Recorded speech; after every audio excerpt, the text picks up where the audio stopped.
For those of you that don't know, I'm Stacy Smith, the Executive Director for the Cybersecurity Association of Maryland, Inc., or as we call ourselves for short, CAMI. Our organization's mission, as you may know or may not know, is to essentially help Maryland cybersecurity companies generate sales. And the reason we're doing this legislative forum today is because there's been a bill that was passed this legislative session that is geared specifically to do that for all of you. And so we thought it was pretty exciting and wanted to bring you together today to give you some of the details about it, let you know how you can take full advantage of it with your customers. This is the first year that we got involved legislatively. We've not done that before. I believe I testified last year for the Maryland Department of Commerce on a bill that they had put forth. But it's the first year that we really took an active role and decided that there were some initiatives that were being considered that really meant a lot to our membership on the sales side, but also on the workforce side. I'm going to introduce Sarah Peters in a minute to tell you about some of those bills that we did written support for some, and we did in-person testifying for some of them, logging our support.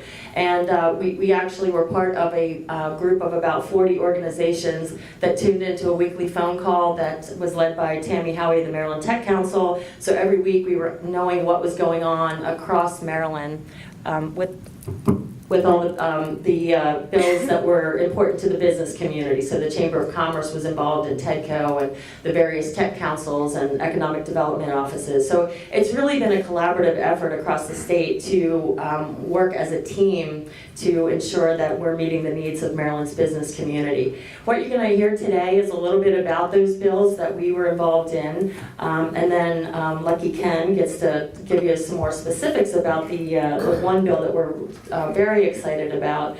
And then we're going to transition into an open discussion of what you all would like to see on the agenda for 2019, because we know that we're going to be actively involved. We just need to know what you all want us to be actively involved in. What issues are important to you. We'll be working closely with the Maryland Department of Commerce as well to kind of figure out together what we're going to put forth. So Ken's here to take that information back to their legislative team and put together their agenda for 2019 as well. So, and that it doesn't, I think by June we've got to kind of have a game plan for what we're going to be doing for next year, I think. Is that pretty much? Sooner rather than later. Yeah, sooner rather than later, yep.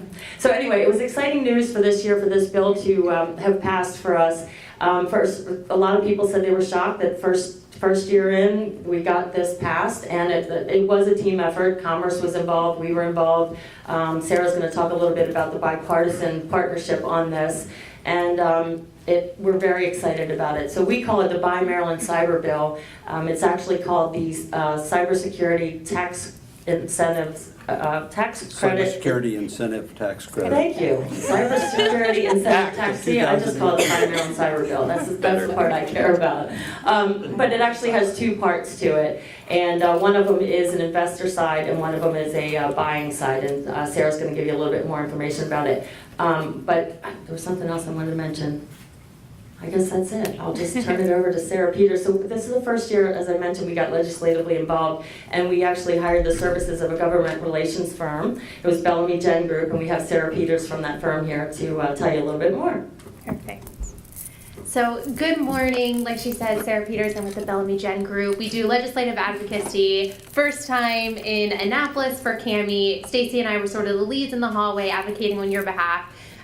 So it was a busy session, but first I want to say thank you to those businesses that weighed in with written support. Thank you to those who made the trek to Annapolis to give verbal support. I appreciate it, Stacy appreciates it, but more than anyone, the elected officials love hearing from their constituents. Whether it's for a bill or against a bill, it's so important that we weigh in, so I appreciate it. We couldn't have done it without you, so thank you. So yeah, a busy session. We're talking a 90-day Maryland legislative session with over 3,000 bills in both the House and the Senate combined. That's a lot. That's a lot, and it's an election year. So CAMI chose to weigh in support of 7 bills. We didn't oppose any. We amended 2, and we saw a success story for 3/4, and I'll sort of describe why I say slash. So one bill, sort of for the sake of time, I'll talk about those bills that we weighed in support of and that actually saw its way to the finish line. So the first one is Senate Bill 204. That's the Higher Education Cybersecurity Public Service Scholarship Program. This was introduced by Senator Simon Ayer of Anne Arundel County, and essentially what this bill provides is a scholarship for those students who actively seek a higher education in cybersecurity-related field. And in return, said student would either teach in a public high school or work in the state. And should they decide not to do either, they sort of have to repay back that scholarship. So that is one of the bills we weighed in support, saw its way to the finish line, was signed into law. The second one is HB 281, Education, Computer Science, Curriculum, and Professional Development, Securing the Future, Computer Science Education for All. This was introduced by Delegate Aruna Miller. So this bill passed and essentially says by 2021-2022, each public high school must offer at least one high-quality computer science course.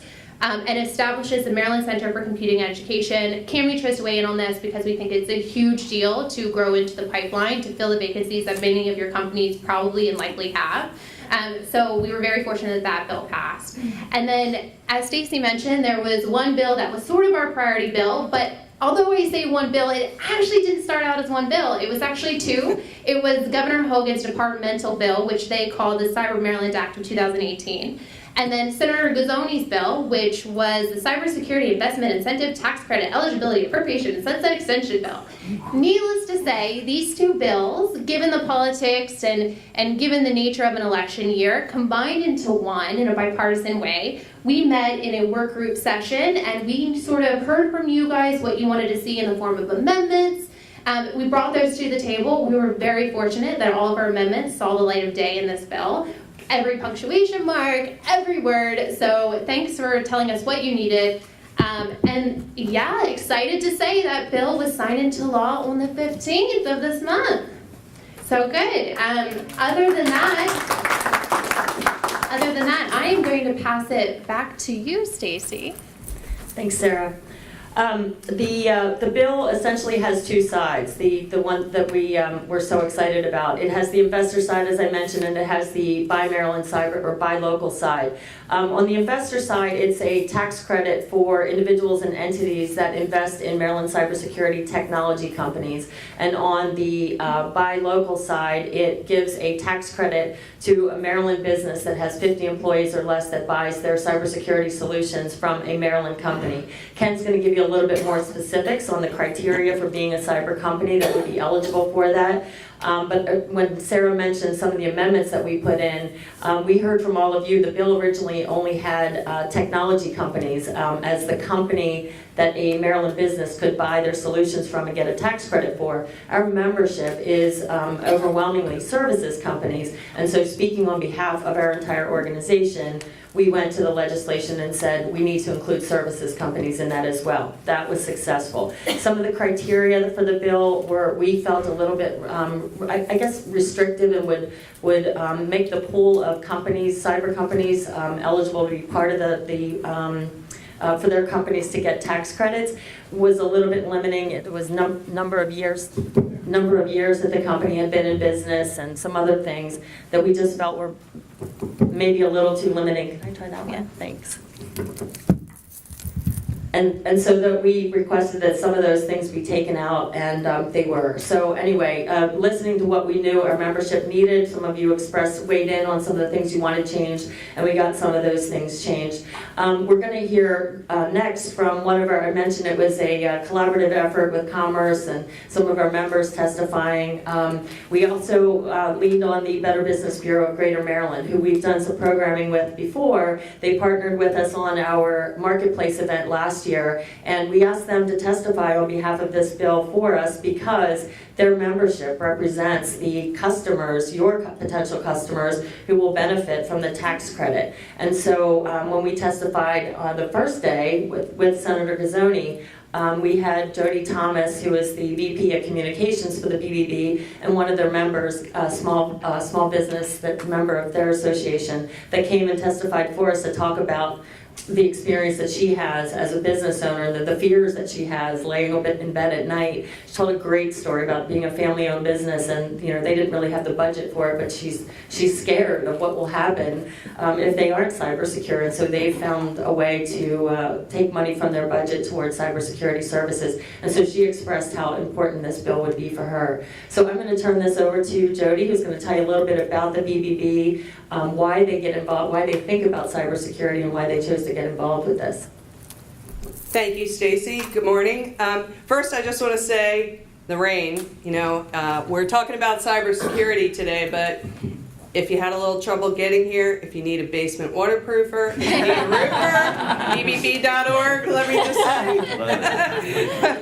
But I'd like to give you a little bit of background about why Buy Maryland Cyber was important to BBB. I've been with Better Business Bureau of Greater Maryland for 12 years. We've never gone to Annapolis to lobby or voice a position for any piece of legislation during the time that either our CEO, Angie Barnett, or myself have been with BBB. So in background, in 2017, Better Business Bureau published a report, The State of Cybersecurity. The report was based on a study of 1,100 businesses across North America. They were small businesses. And the number one thing that the report found that hindered small businesses from advancing their cybersecurity was a lack of resources. So that struck home. The survey also produced a really frightening discovery.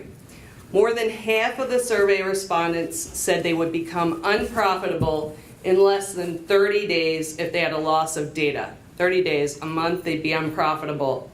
Unfortunately, cybersecurity is perceived as too expensive. Businesses just really think they can't afford it, they don't know where to go. The legislation, however, provides incentives to fight both those perceived, notions and real costs. Another reason why BBB decided to support Buy Maryland Cyber, other than we really like working with Stacy, 3/4 of the survey respondents said that convenience was really important to them when choosing a cybersecurity partner or provider. So this is perfect. CAMI members, buy Maryland Cyber, buy from other Maryland businesses. They're your neighbors, they're local, they're in your community. Businesses want to work with local partners.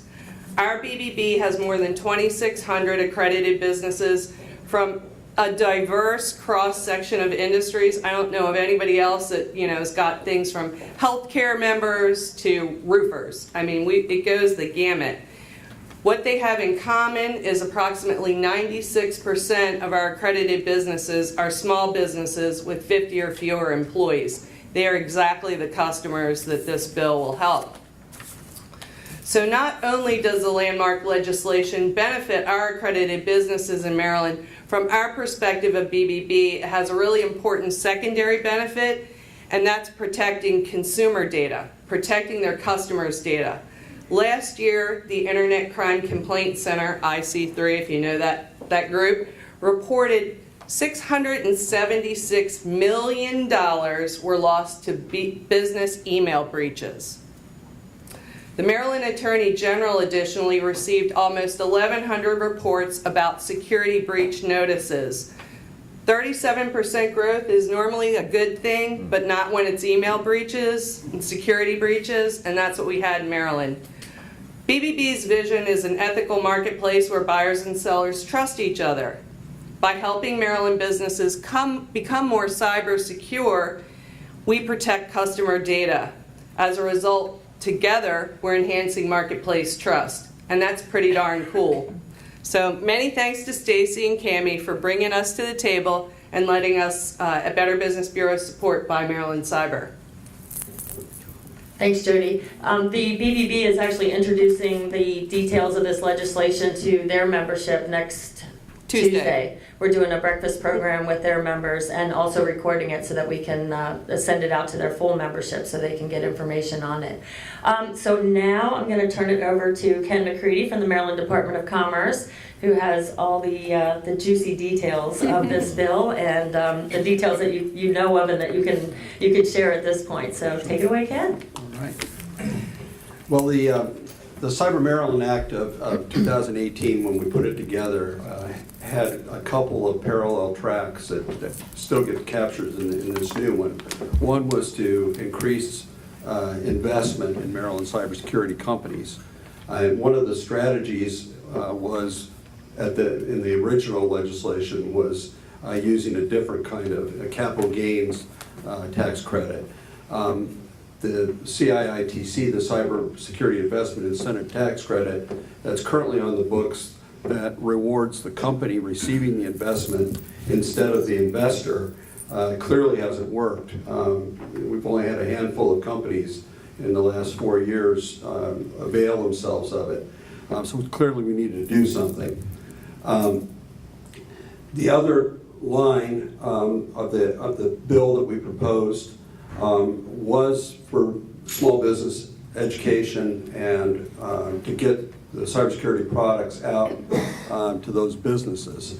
The other rationale for putting it with product companies is we're trying to drive revenue that would bring investment for those companies.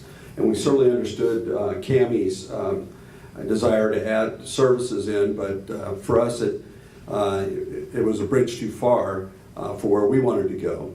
But we're thrilled to death that it passed because now we can move even faster in the directions that we want to go. Let me start with the cyber investment incentive portion of the bill, 10-733, which is the first half of the act. If you want to know how that's going to work, look at the bio investment incentive tax credit on the Commerce website. We will model that process and procedures in the cyber investment incentive tax credits because they're virtually equal. So if you want to get ahead, you're looking to get an investment, you're talking to investors, you can at least plant the seed that this is going to be promulgated sometime fairly soon, since we've got a model that we can go off of. The second part, 10-733.1, which covers the purchase part of it, is a bit more complex because we've never done anything like it. And there's no models anywhere else that we can go for it. The first thing is just to try to start making definitions. The bill, I think most of you are familiar with it, but it's very specific on what qualifications a seller has to have, and I'm kind of run through those for you. It has to be an entity organized for profit. So when we qualify all these, you have to think about what documents, what verification are we going to have to get in Commerce for each one of these things that I read out. So that one's pretty easy. It's probably going to be, articles of incorporation and that kind of thing. The second requirement is the seller has to have its headquarters and base of operations in the state. That's not defined. So we have to come up with a definition of how do we know, headquarters is fairly easy, but how do we know what a base of operations is, and how do we define that in a way that makes sense and that businesses can establish that they have a headquarters and a base of operations. The third requirement is that the business have less than $5 million in annual revenue. Okay, so that means we're going to have to start getting into financial statements of companies to look and see where they stand in that. Or it could be minority-owned, veteran-owned, service-disabled, woman-owned, veteran-owned business. So there are different certifications that companies get with that, so we can require that. So that shouldn't be too hard. And then the third one is they can be located in a hub zone. And again, that's fairly easy. The Small Business Administration issues a certificate to small businesses in hub zones, so we can prove that.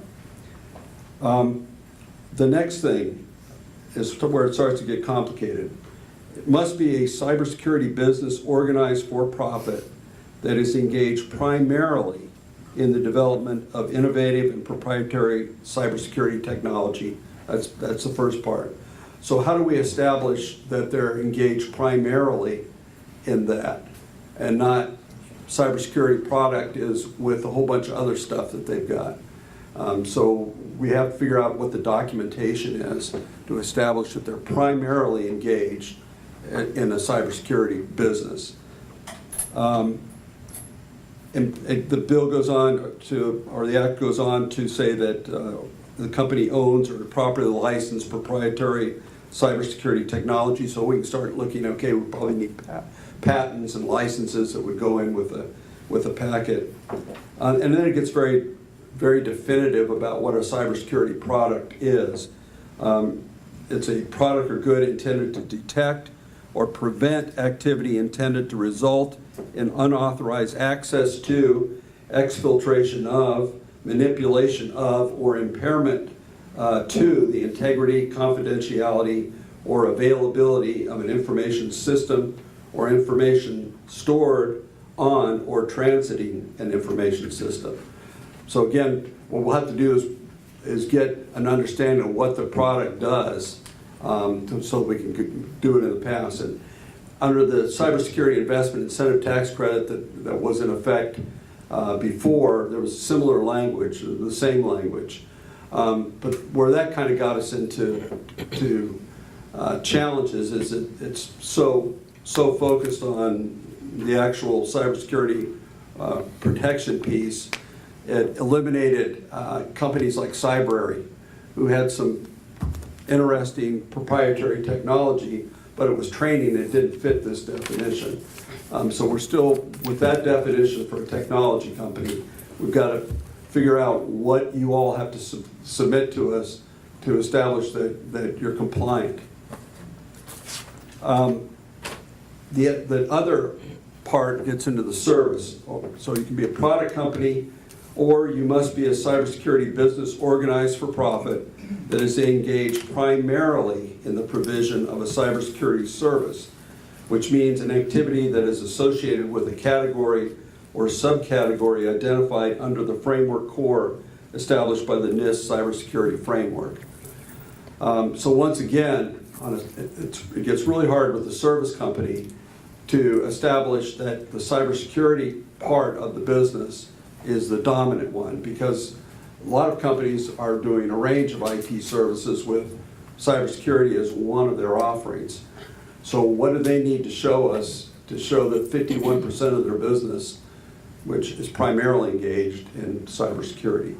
So that's the kind of thing we're wrestling with in commerce right now as we try to figure this out. And every time we go in a little deeper, it hurts your head.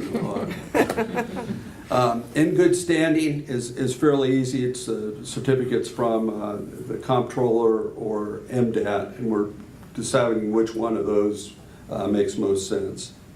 Current in payment of tax obligations, same thing, and not in default, same thing. So as we're thinking through this, let me go into the qualified buyer is a lot easier. The buyer simply has to be have fewer than 50 employees. So we're defining how they demonstrate that. It's required to file an income tax return. That should be fairly easy.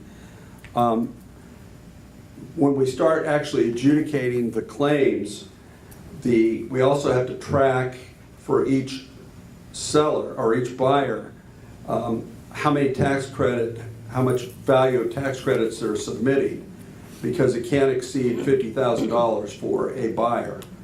So, if they purchase from several cybersecurity companies and they get it in, when do they tap out? So we've got to have a mechanism to track that. The tax credit also for a product, good, or service from a seller cannot exceed $200,000 for single seller. So as we're going through the buyer applications for the tax credit, we've also got to be tracking which sellers' invoices are being submitted so that we can have a rolling total to know when a seller hits $200,000.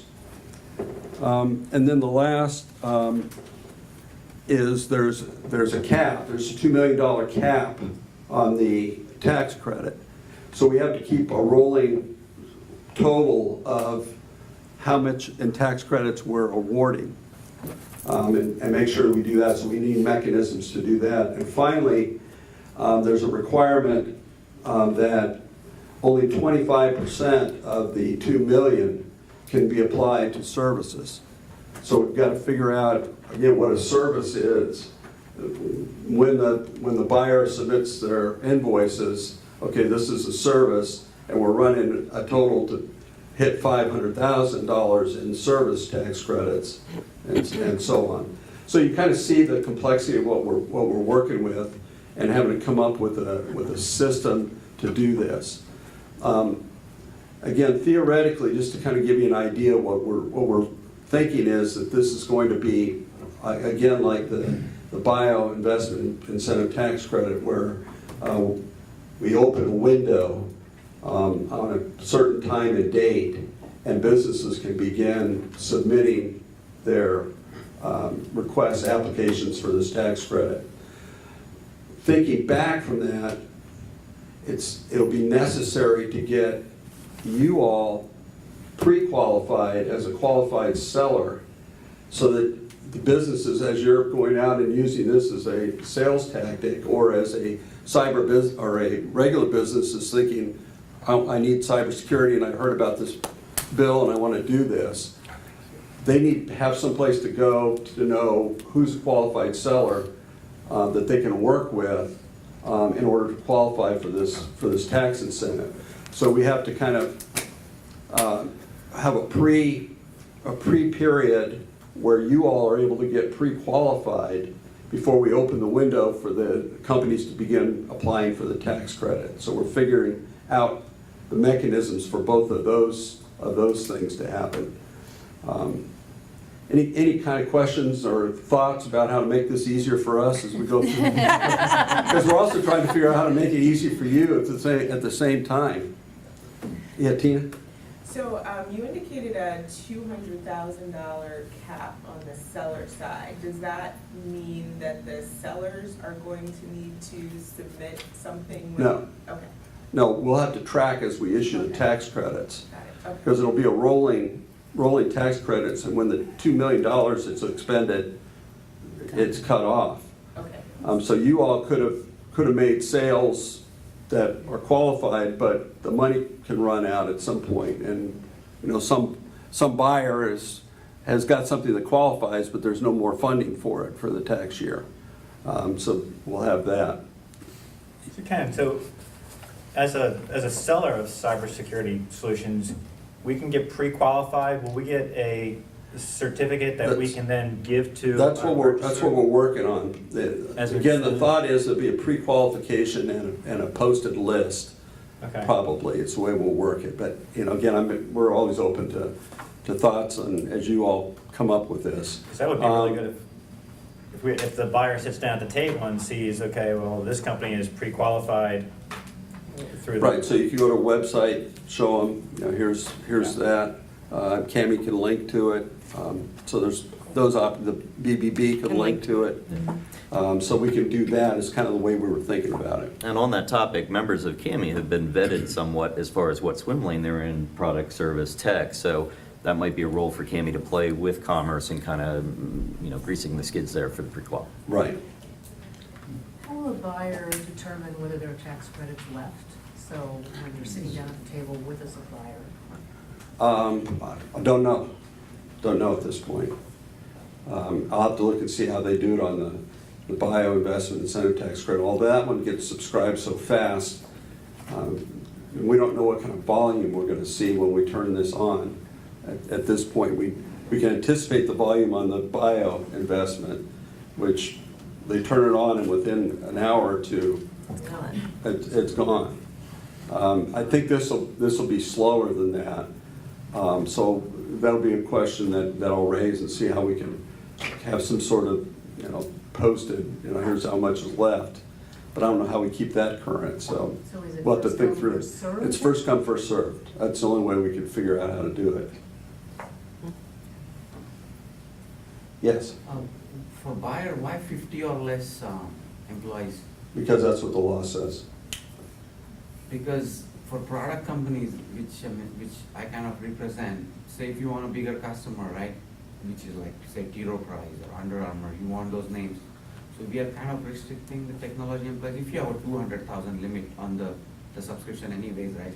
Well, Again- Commerce agreed with you, that was how we originally drafted it, but that's not what was passed. Oh, okay. Thank you. Uh-huh.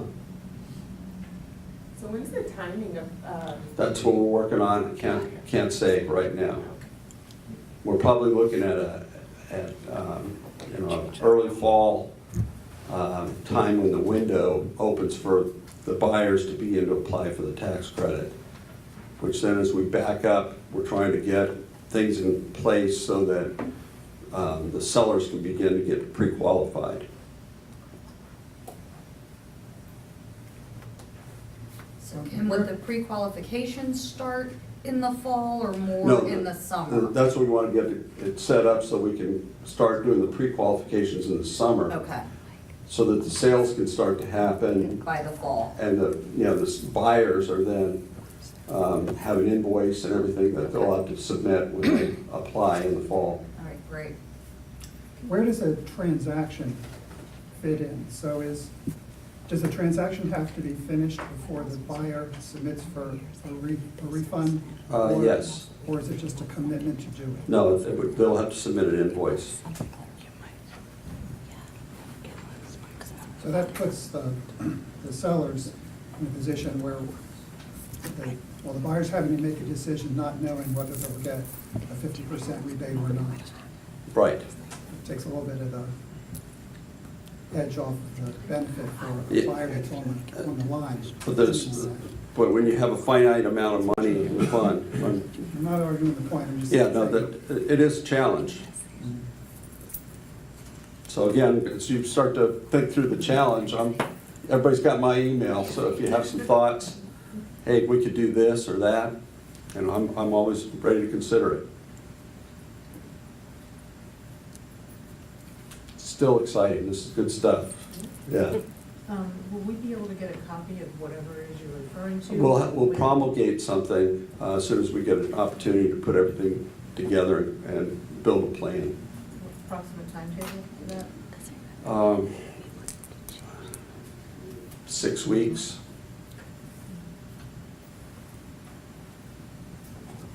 No, I want to say thank you very much though. It's definitely a driver or at least some marketing point for a lot of technology and services companies. And is it unique to Maryland or Yes, there this- are other states doing it? This is unique to Maryland. Yeah, so it's a good selling point. And and again, like all these things, this first year is going to be fun, putting something in place, seeing how it actually works when it goes live, and then seeing what kinds of adjustments we might have to make as we go forward to either our process or to the law. See, Senator Gazzoni's here. We probably need to give him the floor. Thank you. Thank you, Ken.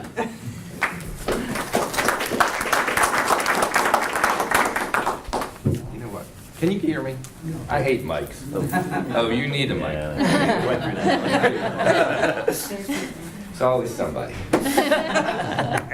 Good morning, everybody. I'm really excited that this all came to pass. You know, sitting in a room like this, I have to tell you, I'm kind of intimidated because I really I can't even imagine the creativity, the thought process, the brain power that goes into the stuff that you do. And I have a lot of respect for that. I'm just a budget guy, really. I mean, that's what it comes down to. That's what I do. And so what I try to do in my political life, in my governmental life, is to see things like what you're doing and know that we have to create a framework for your success. And so I'm really excited that we were able to do this. And I'm really excited because this is not easy. Putting together a piece of legislation is not easy, and it's not easy essentially in the first year. I mean, there was a little attempt last year, part of this. But essentially in the first year, pulling off something as innovative and as cool as this to really, we hope, be very helpful to you guys. And I just have to say that it really would not have happened if it weren't for your organization, for your team, Stacy, the whole lobby team. It really was a pretty amazing effort. Everybody stayed focused, everybody worked very hard, and got it done. You know, as you heard just a minute ago, sometimes when we go through a legislative process, things get a little twisted or complicated, and trying to figure out the best way when you've got various interests wanting to do different things and amounts of money, and you have to put everything in the context of a full budget.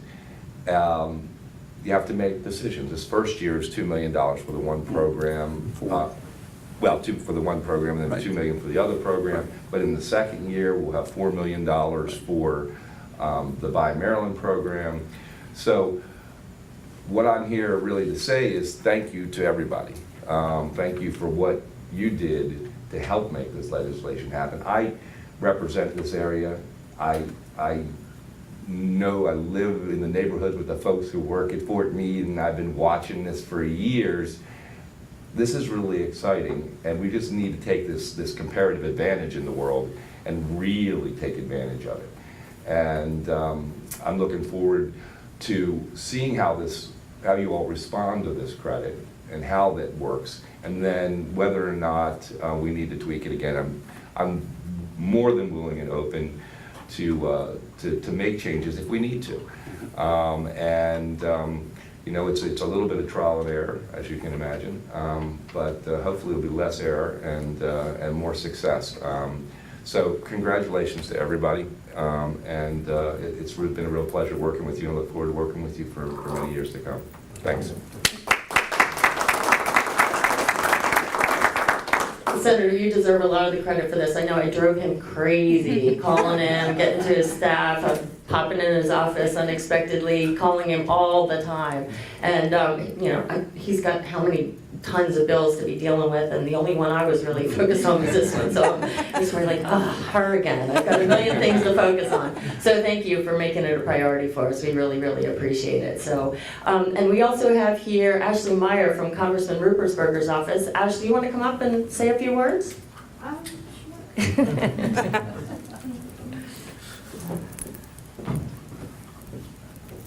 Good morning. I'm not prepared to speak today, but I'm sure most of you know and have probably met the Congressman before. Congressman Rupersberger is a big proponent of cybersecurity and cyber in Maryland. It's one of his biggest issues, and he takes it very seriously. We've met with a lot of the cyber community, and so it's really great to see so much happening at the state level for cyber in Maryland. You know, we do what we can do at the federal level to make sure that cyber not only is taken seriously in the public and private sector, but that Maryland thrives in that industry. So it's really great to see so much happening at the state level here. Like I said, I'm not prepared to speak this morning. The Congressman did just release a cybersecurity report, which I've shared with Stacy. I'm more than happy to send it to anybody if you're interested in reading it. It's been a process of the Congressman and his staff. We've been going around trying to talk to the community, the cyber community, and figure out what the big issues are, talk to the public sector, figure out what are the issues, what are the concerns. And so this report was something that he released to the committee, just saying, here are my recommendations for what I think we should be doing to bolster our cybersecurity safety, both in the public and private sector.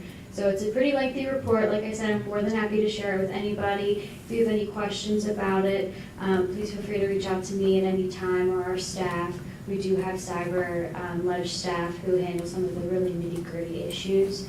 I personally am in the district a lot, so I'm more than happy to connect with any of you if you would like to. And yeah, glad to be here. Thank you so much, Stacey. Thanks, Ashley. Okay, so now we want to turn it over to Mike Binko, who's actually our Legislative Affairs Committee Chairperson, and we're going to open it up for discussion for thoughts for 2019, whether it's something we'll take on as a legislative initiative or not. We just want to know what your thoughts are on things that we could be doing to help. Ken is here with a listening ear as well to take back to Commerce. So Mike, you want to say a few words? Sure, thanks Stacy. And thank you, Senator Guzoni. I mean, the cyber we feel is a bipartisan issue, but to see it actually come to fruition with working across the aisle took a lot in an election year to do that. So we want to thank you for your leadership with that, as well as Commerce and Governor Hogan's office. So from a first year out, you know, there's kind of a little hashtag that we created for Stacy and Sarah as far as, you know, done in one. We've heard that a couple of times when people hear that this piece of legislation got done in its first attempt. That is not something to be minimized. I think this organization, the members, the board, really mobilized around the industry for Maryland that really represents upside and potential is in this room, and it's embodied in CAMI and agencies that support it. Cyber is Maryland's to own. And I think we all feel that. We're all in the trenches owning a business or operating a business. We feel it day in and day out. Closing that next account, getting that next piece of revenue or profit is often where the rubber hits the road for a venture on getting recognized for investment or for hiring your next employees or that talent. So some of the areas that we looked at, not only this year with the legislation that we supported and really mobilized around, but looking into the future, what are some of the other topics that we need to be in tune with as an association and as the representatives of cybersecurity for the state of Maryland, and maybe even on a higher level for the country? We really think Maryland is in the position to lay claim to cyber on a national basis. So I was delighted to kind of accept the mantle of legislative and affairs and policy. I have some experience with this on the federal level with another board I sit on with the Software and Information Association on the national level. CloudTrack, my company, is probably the smallest organization on that board and doing that at the federal level, but we are often asked to weigh in on topics. Here in Maryland, I think we see a couple of things unfolding over the next year. So obviously getting an investor tax credit, but also a Buy Maryland incentive was critical, particularly for the mission of CAMI. Buy Maryland Cyber is the theme, and I think, you know, adopting that for the piece of legislation fits. So it's a branding opportunity, and thank you for allowing us to do that. But moving forward, I think the first thing we need to focus on is make sure that we are oversubscribed on this first allocation of funds, and then monitor the activity. Use case metrics, case studies, and I think with Angie and Jody and the BBB and other organizations that are going to lean in on this and say we have members that could benefit from this. We really need to document outcomes and the pathway to those outcomes for folks in the legislature to make better decisions on, do we increase funding next year? Are we good where we are? Or do we need to kind of maybe think about clawing back? I've seen this happen with other industry sectors laying claim to tax credits. They may not get oversubscribed, and it makes it a difficult decision when you may ask for more. So CAMI's in a position to kind of help you as members mobilize around that, your customers to take advantage of this. Yes, there's going to be some factors in working with Commerce on managing the expectations and the reporting and auditing that might have to happen there, and that's another role that CAMI is going to try to play with Commerce and demystifying some of the details that you might need for you and your customers to be aware of. So that's number one. The other pieces of legislation this year that really chimed in were workforce. It's undeniable that Maryland is really getting a ground game around workforce development in tech, but also in industry sectors that matter to the state. So whether it's the rebirth of manufacturing, life sciences and bio, Chesapeake Bay sustainability, or cyber, workforce development and attracting and retaining that talent base that we have here is one of Maryland's challenges. There's a lot of communities that like to draw from the talent pool that we have here. It makes it competitive for you as companies that might be spreading your wings. You might be going after that big contract and they're asking you what's your depth chart on employee base in this category.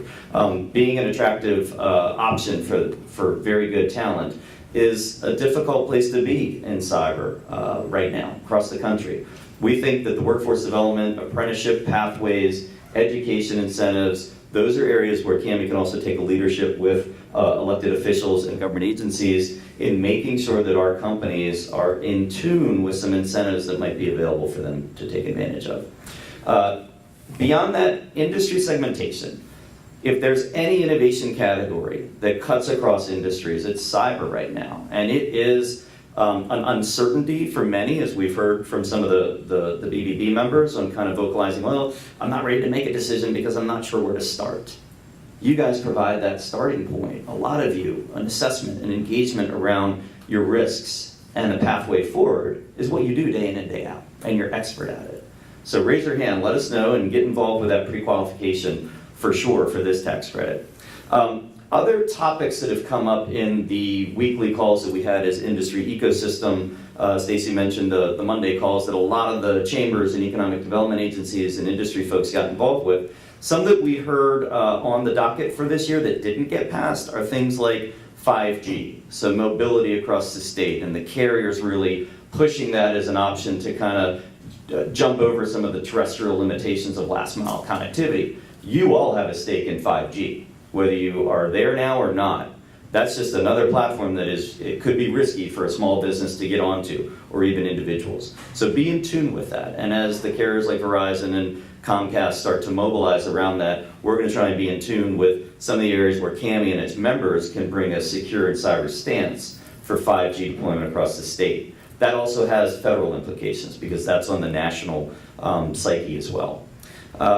In addition to 5G, there's areas like mobilizing around healthcare for growing tech companies. And cyber, like we mentioned, that workforce talent has to be high quality for you to really separate yourself from competition. So areas like benefits in uncertain times, and I see Gabe in the audience. If you don't know Gabe Solano, he's an ecosystem partner, very involved in bringing the right solutions to companies that are growing. But I think we need to be on top of helping the legislature know that the industry of cyber is also very focused on workforce development and retaining that talent base that we're educating here and keeping it here. And with cyber being one of the pathways with a good income for those who get qualified and go into it, but also a sustainable career pathway that folks can get into. So we'd love to hear your ideas, your struggles, your difficulties on kind of attracting and retaining talent. We think some of the things with the jobs board, as well as apprenticeships and internships, and some of the other incentives around keeping this talent base here, those are areas that we need your input on as well. And then other topics like at the federal level, I was actually called to testify on net neutrality when that was up for the federal decision makers to really wrangle with. And I was surprised as we went around Capitol Hill that the topic that no one really brought up, and it was kind of the elephant in the room that no one was even looking at, was where's the dialogue around cyber related to net neutrality? And you can be on many sides of that related to cyber and security, but it needs to be in the dialogue, and it hasn't been. So as states start to evaluate what's their path forward on making some decisions with the federal outcomes of net neutrality, that's an area where I think CAMI, not only in the state, certainly in the state, but on a federal level, can also have a stake in that dialogue.